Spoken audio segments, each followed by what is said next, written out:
Today in History, December 16th, 1773, the Boston Tea Party takes place as American colonists dump British tea into Boston Harbor to protest taxation without representation.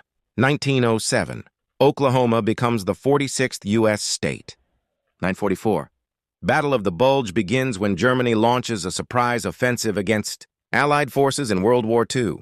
1965, the U.S. and Canada sign the Automotive Products Trade Agreement, boosting cross-border auto manufacturing. 1991, Kazakhstan declares independence from the Soviet Union. 2014, the Peshawar school attack in Pakistan kills over 140 people, most of them children, marking one of the deadliest attacks on a school.